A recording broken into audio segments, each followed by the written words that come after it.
નવા પ્રવચનો જોવા માટે મહુડી જૈન તીર્થ ચેનલને સબસ્ક્રાઇબ કરો. પ્રવચન 6.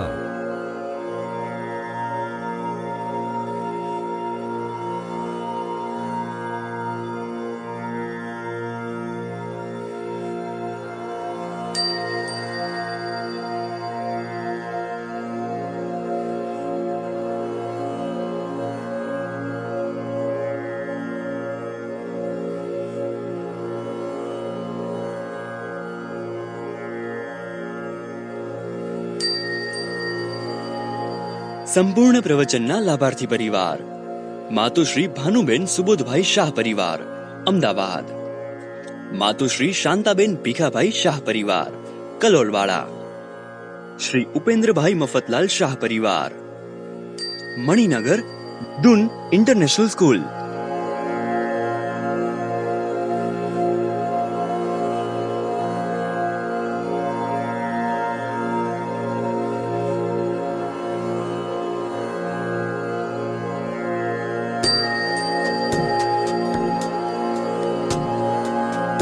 યોગનિષ્ઠ આચાર્ય ભગવંત બુદ્ધિસાગર સુરેશ્વરજી મહારાજાની જીવન ઝાંખી ભાગ 2. અજ્ઞાન તિમિરાંધાનમ જ્ઞાનંજન શલાકયા નેત્રમનલિની તન્યેનમ તસ્મૈ શ્રી ગુરુવે નમઃ. ગુરુ ભજન.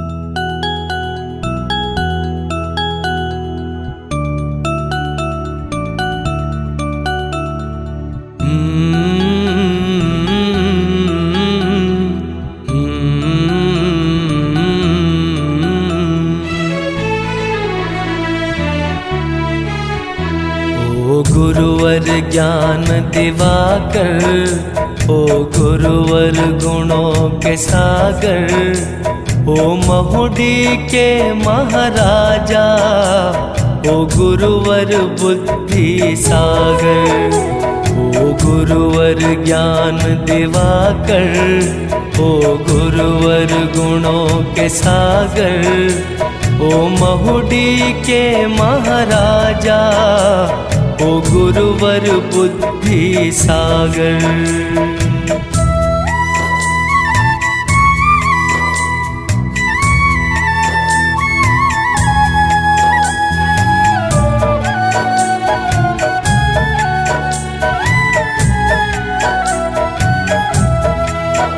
प्रभु महावीर के शासन में हुए युगों से धर्म प्रभावक, कुछ तप जप समता साधक, कुछ क्रांति के महानायक.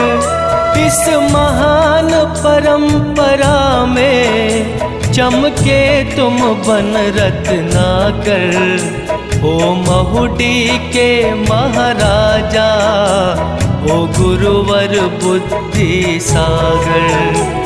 ओ गुरुवर ज्ञान दिवाकर, ओ गुरुवर गुणों के सागर, ओ महुडी के महाराजा, ओ गुरुवर बुद्धि सागर.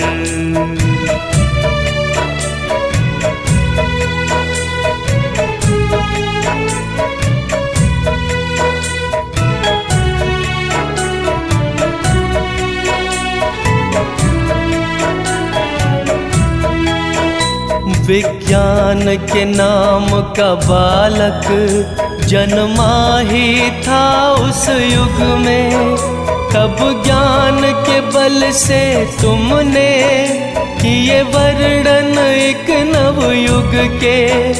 गुरु जो सच तुमने प्रकाशा, हो रहा है सब वो जागर. ओ महुडी के महाराजा, ओ गुरुवर बुद्धि सागर. ओ गुरुवर ज्ञान दिवाकर, ओ गुरुवर गुणों के सागर, ओ महुडी के महाराजा, ओ गुरुवर बुद्धि सागर.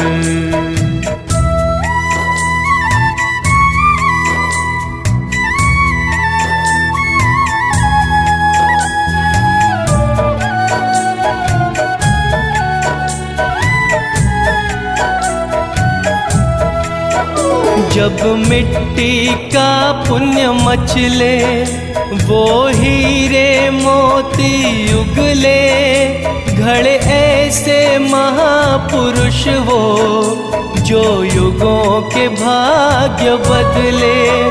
तुम्हें घड़ा गुरु माटी ने, अपने कर्मों को खपा कर, ओ महुडी के महाराजा, ओ गुरुवर बुद्धि सागर, ओ गुरुवर ज्ञान दिवाकर, ओ गुरुवर गुणों के सागर, ओ महुडी के महाराजा, ओ गुरुवर बुद्धि सागर।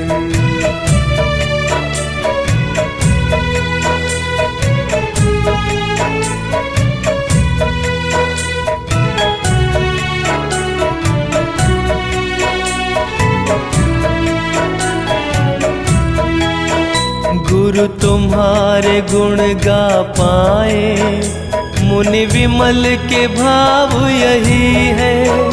मुनि पद्म विमल कहे गुरुवर, तुम सा यहाँ कोई नहीं है।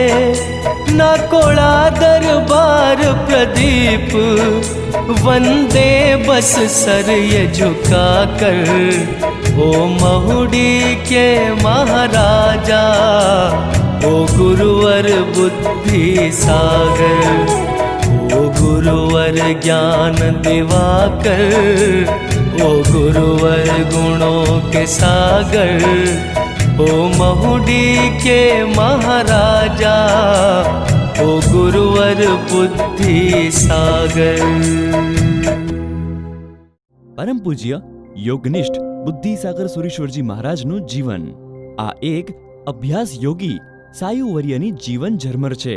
જીવન જીવી જાણે તે જૈન અને સંભાવ સાધી જાણે તે સાધુ.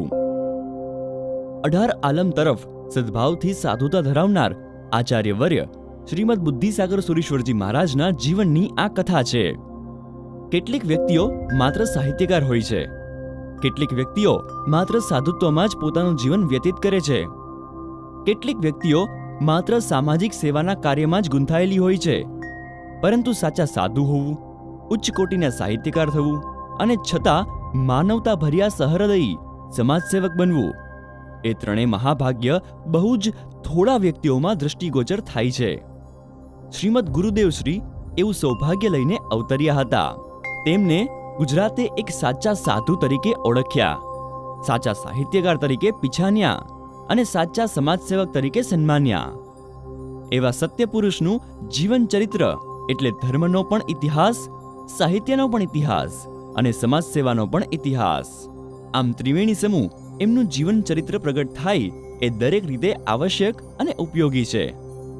શ્રીમદનું સાહિત્ય એટલે એને હિન્દુ પણ વાંચી શકે, જૈન પણ વાંચી શકે અને મુસ્લિમ પણ વાંચી શકે. સૌને સરખું ઉપયોગી થઈ પડે એવું એક કાવ્ય સાહિત્ય મહાન છે. ખરેખર પૂજ્યશ્રી માનવ જીવનને મહાન બનાવતા રત્નના ટુકડા છે. તેમનો ઉગ્ર સંયમ, અતુલ્ય અભ્યાસ, વંદનીય દીક્ષા અને આર્ય સંસ્કૃતિને શોભે એવું આચાર્યપદ એ શ્રી બુદ્ધિસાગર સુરીજીના જીવન શિખરો આપણને અદ્ભુત રસીની પરાકાષ્ઠાએ પહોંચાડે એવા છે. સુરીજી લગભગ ગુજરાતમાં જ વિચરતા હતા. કચ્છમાં તેમણે કદી વિહાર કર્યો ન હતો. મુંબઈમાં પણ એક જ ચોમાસું કરેલું. આ મર્યાદિત વિહારો દરમિયાન તેઓ જૈનો અને જૈનેતર બંને સમાજોના આગેવાનોના સંપર્કમાં આવ્યા હતા. તેઓએ સંપર્કથી દ્રષ્ટા, કવિ, ફિલસૂફ, યોગી અને વિવેચક બન્યા હતા. સમકાલીન વાતાવરણથી તેઓ પૂરા પરિચિત હતા. પૂજ્યશ્રીએ સ્વામિનારાયણની શિક્ષાપત્રી જોઈ હતી અને મુસ્લિમોનું કુરાન પણ જોયું હતું. દેવ અને ગુરુ પર શ્રદ્ધા રાખીને જ્ઞાન અને ભક્તિ દ્વારા પોતાના જીવનનો વિકાસ માર્ગ એમણે સુંદર બનાવ્યો હતો અને એમની ગેરહાજરીથી એક મહાન વિરલ વિભૂતિની આપણને ખોટ પડી છે. મૃત્યુ. જ્યારે સંસાર સરોવરનું એક રમણીય કમળ વિલીન થઈ ગયું ત્યારે કમળ તો ગયું પણ દિશાઓ જાણે એનાથી મહેકી ઉઠી. મૃત્યુને પાર કરી જનારા યોગીને માટે મૃત્યુ એ તો એક વસ્ત્રપલટા જેવી સહજ બાબત હતી. આ 18 આલમના અવધૂતને જૈનો, બ્રાહ્મણો, પિંજારા, પાટીદાર, મુસલમાન, ઠાકોર સહુ કોઈ એક સંત તરીકે આદર આપતા હતા.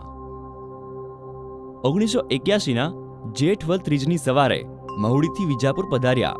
સવારે 8:30 વાગે સ્વર્ગવાસ પામ્યા.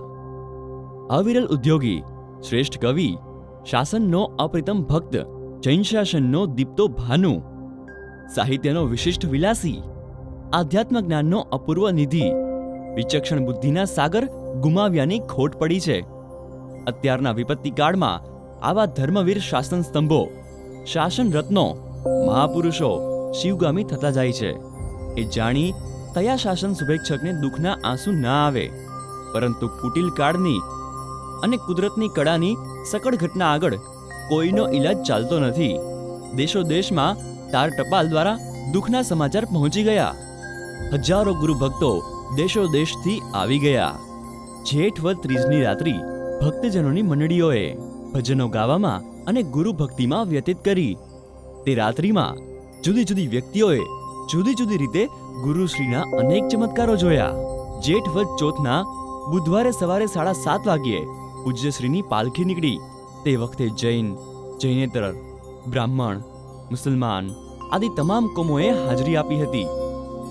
ગુરુના કાળધર્મ દિવસે પ્રાંતિજ, વરસોડા, વાઘપુર, ઈડર, વડાલા, પાલનપુર, ઊંઝા, કુકરવાડા, ખેડા, પાટણ, વિજાપુર, પૂના, ઊંઝા, ગંભીરા, રામપુરા, સુરત અને પેથાપુર બધે જ હડતાલ પાડી હતી. ગુરુદેવશ્રી કહેતા હતા કે મૃત્યુને મહોત્સવ બનાવી, મૈત્રીના મંત્રો સર્વેને પઢાવી, અંત સુધી પ્રભુની આજ્ઞા વધાવી, સ્વર્ગે સીધાવવું સૌને ખમાવી. મૃત્યુ એ તો પરમાત્માના દરબારમાંથી આવવાવાળી ઇન્કમટેક્સની તારીખ છે. પ્રભુના ઘરમાં જીવનનો હિસાબ આપવાનો દિવસ એટલે મૃત્યુ. ગુરુદેવ કહેતા કે જન્મેલા કોઈને પણ મૃત્યુ છોડતું નથી અને અજન્મા બન્યા તેને મૃત્યુ કદી હેરાન કરતું નથી. મૃત્યુના 4 પરિબળ: ભોગાંત મૃત્યુ, રોગાંત મૃત્યુ, શોકાંત મૃત્યુ અને યોગાંત મૃત્યુ. ગુરુદેવનું મૃત્યુ યોગાંત મૃત્યુ થયું. મોટી તોતિંગ ઇમારતનો પાયો તૂટી પડે અને જેવી હાલત ઇમારતની થાય છે તેવી હાલત પૂજ્યશ્રીના જવાથી સાગર સમુદાયની થઈ છે. તેજસ્વી તારો ખરી પડ્યો છે. ગુરુદેવશ્રીની એક એક પળ પ્રેરણાનો અમૃતકુંભ હતી. સંસારના ઉપવનમાં કેટલાય જીવો જન્મે છે, જીવે છે અને મરે છે, પણ તે આત્માઓના જીવન કમળની માફક પ્રશંસનીય, અભિવંદનીય બની જાય છે કે જે કમળની જેમ સંસારથી અલિપ્ત રહી જીવન જીવી જાય છે. સૂર્ય આથમે અને જે અંધારું થાય તેવું અંધારું ભક્તજનો માટે થયું છે. ગુરુજીએ તો આંખ મીંચાઈ એ પહેલા પ્રભુના નામનું કાજળ આંજી લીધું, ધર્મ ધ્યાનનો સુરમો આંજી લીધો અને સત્કર્મનું અંજન આંજી લીધું. પણ શિષ્યો, પરિવાર અને ભક્તજનોને મોટી ખોટ પડી છે. કાળરૂપી બાજ પક્ષી કોઈને છોડતું નથી. માત્ર ને માત્ર 24 વર્ષનો જ દીક્ષા પર્યાય. જન્મે જૈન નહીં છતાં જૈન કરતા પણ અદ્ભુત કોટીના કાર્યો કરી ચિંશાસનને અજવાળ્યું. આત્મ સમાધિ શતક એ નામના સંસ્કૃત ગ્રંથમાં મરણ સમયે ઉપયોગી રાખવાની દિશા જણાવી છે. એકવાર આત્મા નિત્ય છે એવો અનુભવ થયો કે પછીથી આત્મા નિર્ભય બને છે. આત્મા શૂરવીર બનવાનો જ. આત્માની અનંત શક્તિ છે. એકવાર જો આખરપણાનું ભાન થયું અને તેના પૂર્ણ સંસ્કાર પાડ્યા તો પછીથી તે વસ્ત્રને બદલવાની પેટે મરણના ખેલ સમજે છે. એ જીવતા જ મરજીવા બને છે. મહાપુરુષોને મન મૃત્યુ એ તો ચીમની ફૂટવી અને જ્યોત પ્રગટ થવા જેવું છે. મૃત્યુનો દ્રષ્ટા આત્મા છે. આત્માથી મૃત્યુ ન્યારું છે. મૃત્યુ એ પોતાનો સાથી છે, મિત્ર છે, ઉપકારી છે. ભાવિ ભાવ મૃત્યુ કાળે મૃત્યુને પણ નિર્ભય ભાવે ભેટવું એ જ્ઞાની પુરુષોનું કર્તવ્ય છે. સંકેતરૂપી કેસરિયા કરીને જ્ઞાની પુરુષો પાછા પગલાં ભરતા નથી અને મૃત્યુકાલે આવું ધર્મયુદ્ધ કર્યા વિના સ્વરાજ્ય મળવાનું પણ નથી. આત્મપ્રભુના રાજ્યમાં જવા માટે સંત પુરુષોએ અંતરમાં યુદ્ધો કર્યા છે અને કરે છે. જ્ઞાની આત્માને મૃત્યુ પણ મિત્રરૂપ થઈને તેને મોક્ષ જવામાં સહાયક બને છે. ગુરુદેવશ્રીનો અંતિમ સમય નજીક છે તે સમાચાર ક્ષીરસાગરને તીરેથી હંસાના સાદે બધે ફરી વળ્યા. મોતી ચૂકનારા મહાનુભાવો મહુડી દિશામાં ઉમટ્યા. મહુડીમાં ભક્તજનોનો મેળો જામી રહ્યો હતો. સવારે વહેલા વિજાપુર પહોંચી ગયા. પહેલો શ્વાસ લીધો અને ત્યાં જ અંતિમ શ્વાસ લીધો. યોગીરાજે કર્મભૂમિ, જન્મભૂમિ અને મૃત્યુભૂમિ વિજાપુરને જ બનાવી. લગભગ 60 મણ સુખડની ચિતામાં ગુરુરાજ પોઢી ગયા. સંસાર સરોવરનું એક મહાપદ્મ અનંતમાં વિલીન થઈ ગયું. મહુડી શ્રી સંઘનો મહાન પુણ્યોદય. ગુરુદેવશ્રી જેઠવદ બીજની સાંજે મહુડીને આંગણે બિરાજમાન હતા. મહુડીની જાહો જલાલી વધે, અજ્ઞાનતા, અંધશ્રદ્ધા ના રહે માટે વીરને મહુડીમાં સ્થાપન કર્યા. વિદેશથી હજારો લોકો આવે છે. મહિને 7 થી 8 લાખ રૂપિયાની સુખડી થાય છે. આ મહાન ઉપકાર અમારા ગુરુદેવશ્રીનો જ છે કે જેમણે મહુડી મામૂલી હતું તેને મહામૂલી બનાવી દીધું. ઘંટનો પણ અપૂર્વ નાદ અને પ્રભાવ છે. ઘંટ વગાડી લોકો આત્મસંતોષનો અનુભવ કરે છે. ધન્ય ગુરુદેવ. દેવલોકથી દિવ્ય આશીષ પાઠવશો. આચાર્ય ભગવંત ગચ્છાધિપતિ સુબોધ સાગર સુરીશ્વરજી મહારાજાને એ દાદાગુરુ ઉપર અપૂર્વ સ્નેહનો નાતો હતો. અનિત્યા શરીરની 24 કલાક દેહની પૂજામાં જીવ કાઢે છે.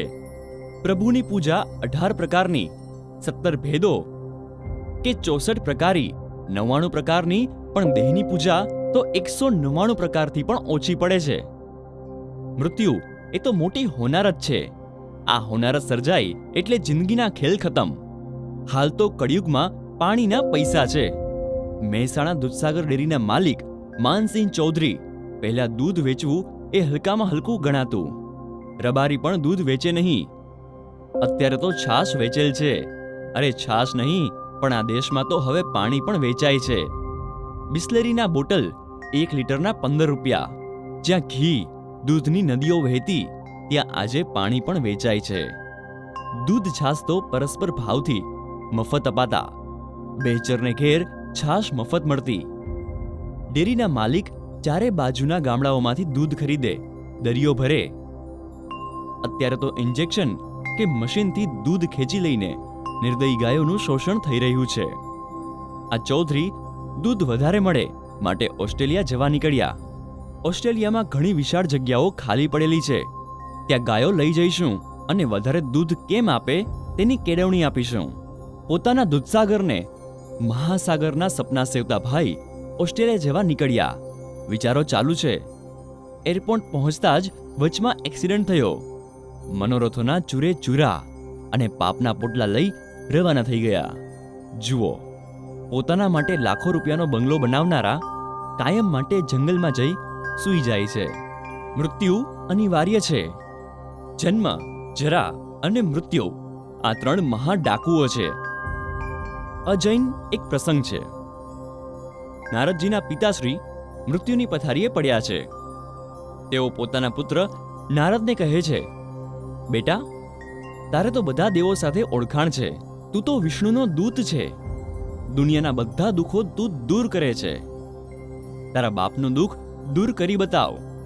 નારદજી કહે, બોલો પિતાશ્રી, કયું દુઃખ દૂર કરવું છે? પિતાશ્રી કહે, બેટા, હું ઘરડો થયો છું. ટૂંક સમયમાં મારું મોત થશે, માટે હું દુઃખી છું. આ બાગ, આ બંગલા, આ પૈસા, આ ગાડા બધું મૂકીને મારે મરવું નથી. મારું મોત ના થાય તેવું કરી આપ. નારદ કહે, પિતાશ્રી, મૃત્યુ અફર છે. જન્મેલા દરેકને જવું જ પડે. પિતાશ્રી કહે, તો પછી તું શાનો દુનિયાના દુઃખ દૂર કરવાનો ઠેકો લઈને બેઠો છે? જા, ચાલ્યો જા. ફરી મોઢું ના બતાવતો. તારે તો કેટલા દેવોની ઓળખાણ છે. જા, લાગવગ લગાવ. નારદજી બ્રહ્મા પાસે ગયા. બ્રહ્મા કહે, આવો નારદજી, શું કામ પડ્યું? નારદ કહે, બહુ મોટી તકલીફ છે માટે આવ્યો છું. મારા પિતાને મરવું નથી, બચાવી લો. બ્રહ્મા કહે, હું સૃષ્ટિનો સર્જનહાર છું. મારું કાર્ય સર્જનનું છે. સર્જન કરેલી વસ્તુનું પાલન કરવાનું કામ વિષ્ણુનું છે. તારા પિતાને જન્મ આપી મેં મારું કાર્ય પૂર્ણ કર્યું છે. હવે મોત ન આવે અને સદાય જીવતો રહે તે રીતે તેમનું પાલન કરવાની જવાબદારી વિષ્ણુની છે. ચાલો આપણે વિષ્ણુ પાસે જઈએ. નારદ અને બ્રહ્માજી વિષ્ણુ પાસે ગયા. વિષ્ણુને કહ્યું, મારા પિતાશ્રીને બચાવો.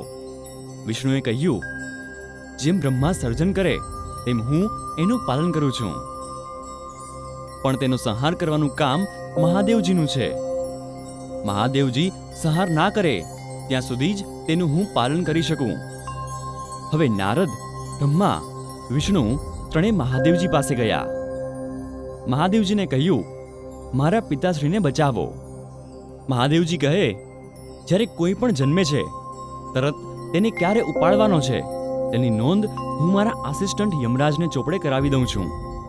તેથી તમારા પિતાના જન્મ વખતે જ તેમના મોતની નોંધ મેં કરાવી હશે, માટે યમરાજ પાસે જવું પડશે. નારદજી, બ્રહ્મા, વિષ્ણુ અને મહેશજી ચારેય જણ યમરાજ પાસે ગયા. યમરાજ સવારથી જ દુઃખી હતા. સામે ટેબલ ઉપર ચોપડો ખુલ્લો હતો. એમાં લખેલું હતું એ પ્રમાણે આજે એક વ્યક્તિને લેવા જવાનું હતું, પણ યમરાજ ટેન્શનમાં છે. ત્યાં તો આશ્ચર્ય થયું.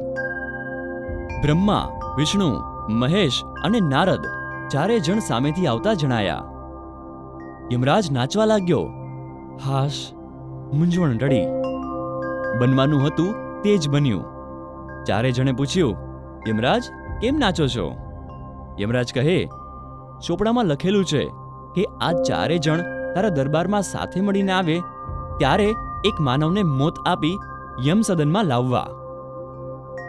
પણ હું નાનો માણસ, 4 મહાપુરુષો ક્યારેય મારે ત્યાં આવે નહીં, ને આ માણસનું તો આજે જ મોત છે, કેવી રીતે મારું? ત્યાં તમને ચારેને જોયા. તમને જોઈને તે માનવને લેવા મોકલ્યા. નારદ કહે, કોને લાવ્યા? યમરાજ કહે, તારા પિતાશ્રીને. જુઓ, જેને જીવાડવા માટે 4 જણ વિનંતી કરવા ગયા એ લોકો જ એમના મોતનું કારણ બન્યા. માટે મૃત્યુ અનિવાર્ય છે. ગમે ત્યારે આવે, ગમે તેને લઈ જાય. માટે મૃત્યુની સામે મજબૂત બની ખૂબ આરાધના કરી લેવા જેવી છે. આપણા યોગનિષ્ઠે મૃત્યુને પણ મારી બતાવ્યું. મોતને મારવાથી મોક્ષ મળે છે. ધર્મમાં આગળ વધવું જરૂરી છે.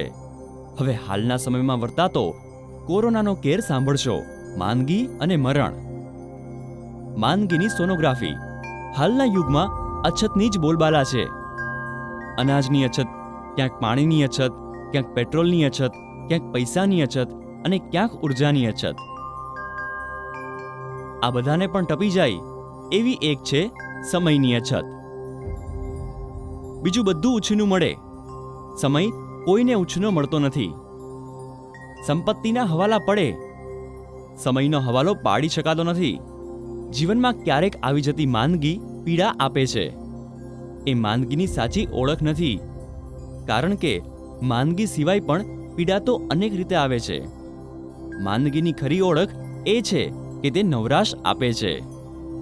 માંદગી વખતે બસ સમય જ સમય, નવરાશ આરામ જ આરામ. માંદગી એ તો એક વરદાન છે.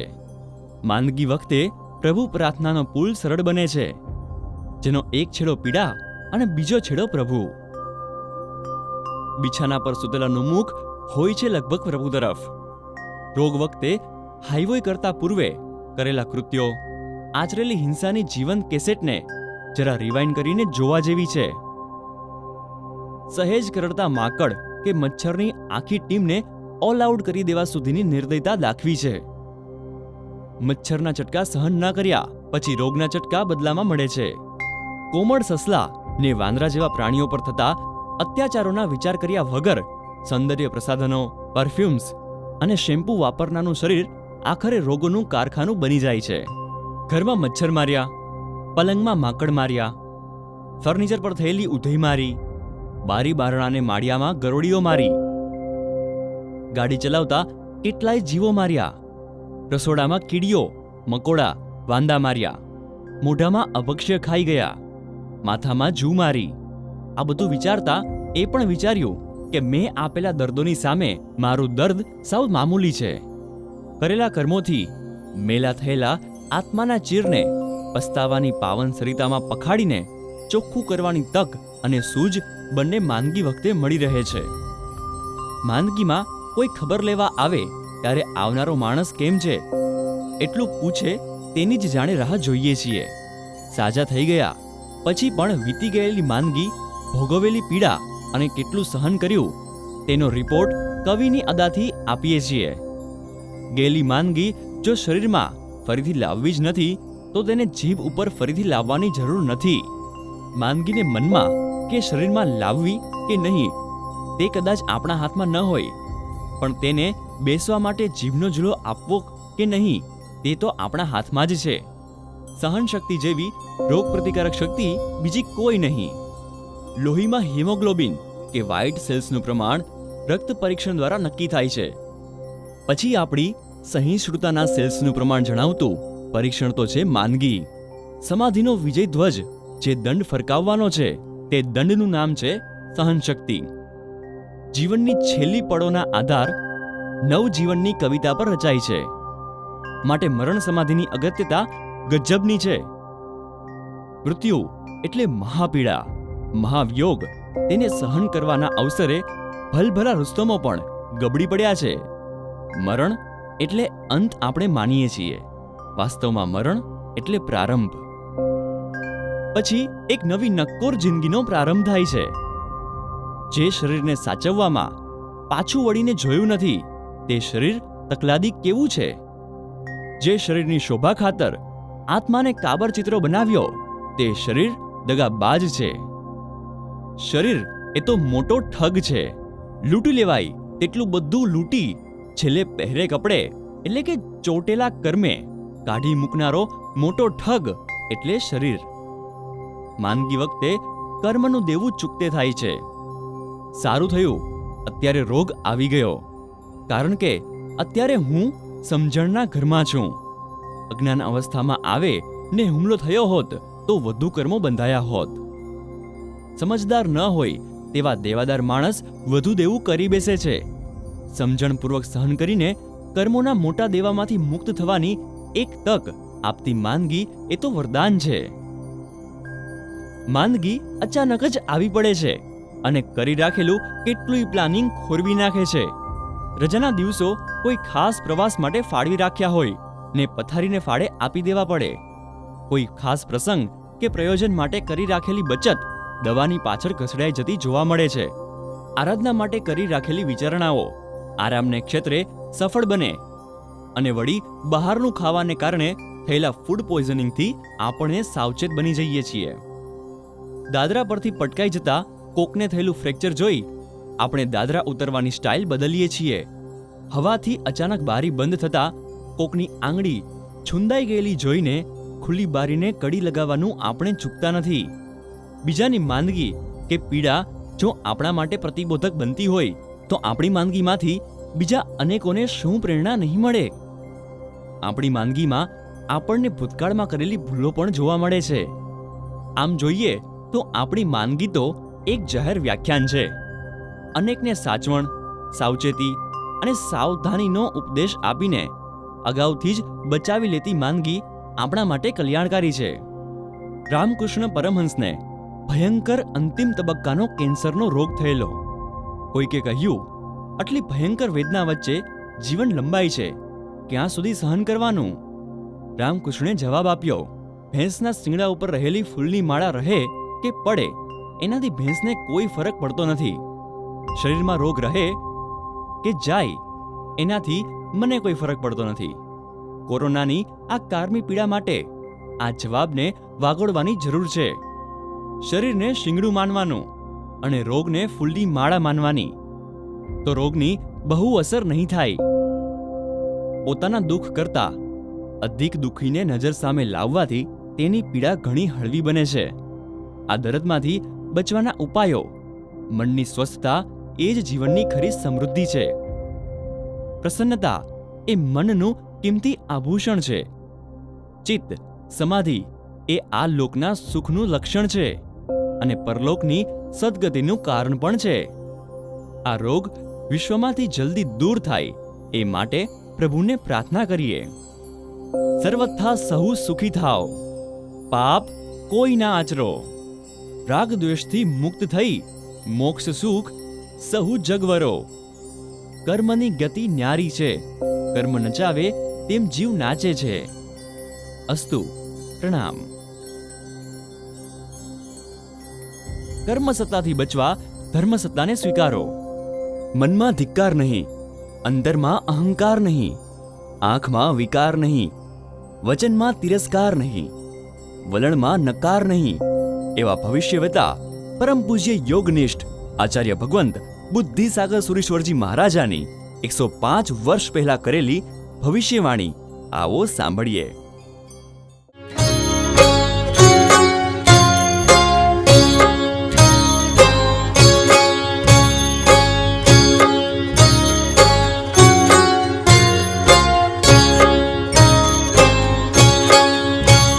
એક દિન એવો આવશે, એક દિન એવો આવશે, એક દિન એવો આવશે, એક દિન એવો આવશે.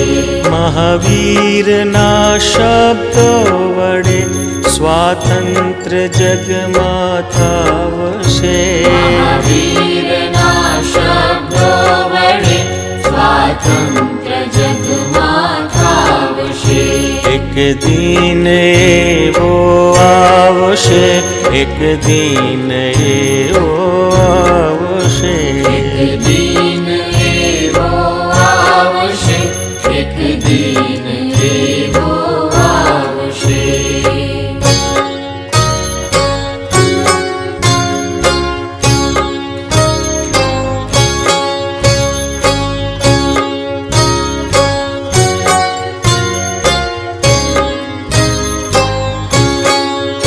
સહુ દેશમાં સ્વાતંત્રના શુભ દિવ્ય વાદ્યો વાગશે. દેશમાં સ્વાતંત્રના શુભ દિવ્ય વાદ્યો વાગશે. બહુ જ્ઞાન વીરો કર્મ વીરો જાગી અન્ય જગાવશે. જ્ઞાન વીરો કર્મ વીરો જાગી અન્ય જગાવશે. એક દિન એવો આવશે, એક દિન એવો આવશે.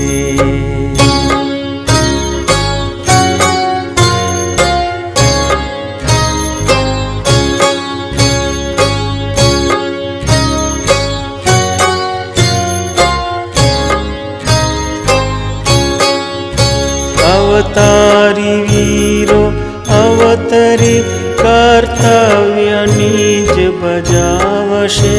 અવતારી વીરો અવતરી કર્તવ્ય નિજ બજાવશે.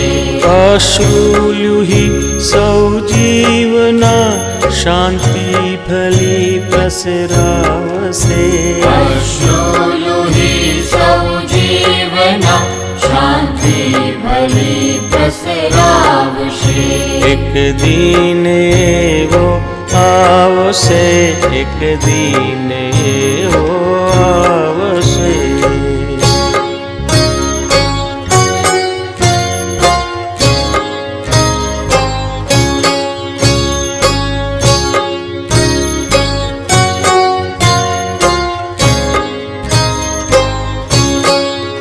સહુ દેશમાં સૌવર્ણમાં જ્ઞાની જનો બહુ ફાવશે. દેશમાં સૌવર્ણમાં જ્ઞાની જનો બહુ ફાવશે. ઉદ્ધાર કરશે દુઃખીનો કરુણાધણી મન લાવશે. ઉદ્ધાર કરશે દુઃખીનો કરુણાધણી મન લાવશે. એક દિન એવો આવશે, એક દિન એવો આવશે.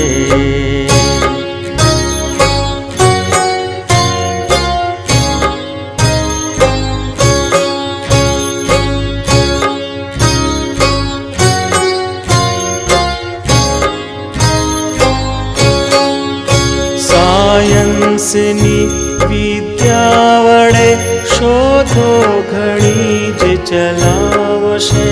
સાયન્સની વિદ્યા વડે શોધો ઘણી જ ચલાવશે. જે ગુપ્ત તે જાહેરમાં અદ્ભુત વાત જણાવશે. જે ગુપ્ત તે જાહેરમાં અદ્ભુત વાત જણાવશે. એક દિન એવો આવશે, એક દિન એવો આવશે.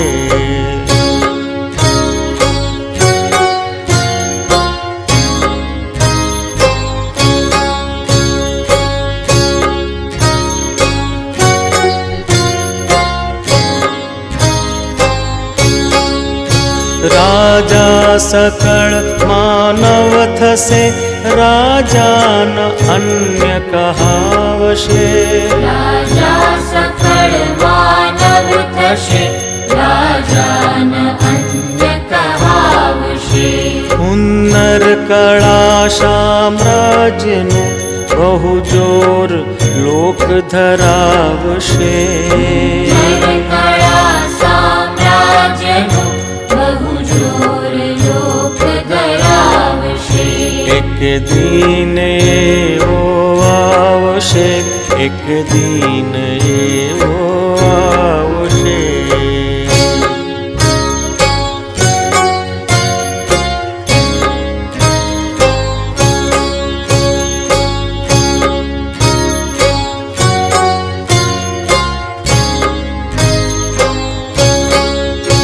એક ખંડ બીજા ખંડની ખબર ઘડીમાં આવશે.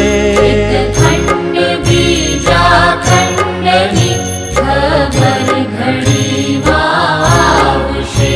ઘરમાં રહ્યા વાતો થશે, પર ખંડ ઘર સમ થાવશે.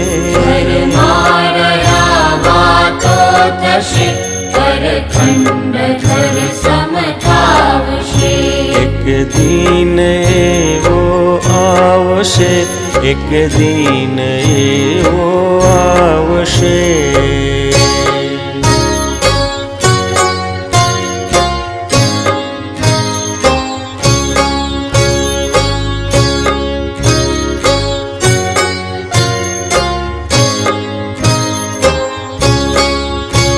એક ન્યાય સર્વે ખંડમાં સ્વાતંત્રતામાં થાવશે.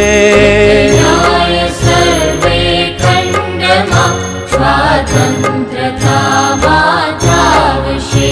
બુદ્ધ્યબ્ધિ પ્રભુ મહાવીરના તત્વો જગતમાં વ્યાપશે. બુદ્ધ્યબ્ધિ પ્રભુ મહાવીરના તત્વો જગતમાં વ્યાપશે. એક દિન એવો આવશે, એક દિન એવો આવશે.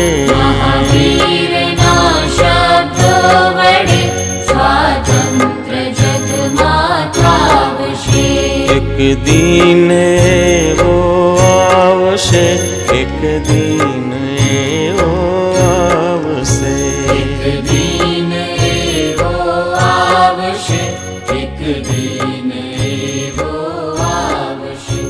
એક દિન એવો આવશે, એક દિન એવો. શ્રી નેમિનાથ દાદા જન્મ દીક્ષા ભાગ 1 તારીખ 26 જુલાઈ 2020 રવિવારે મળીશું. તમામ પ્રવચનોની વિડીયો યુટ્યુબ ચેનલ મહુડી જૈન તીર્થ પર તારીખ પ્રમાણે સવારે 6 કલાકે અપલોડ કરવામાં આવશે.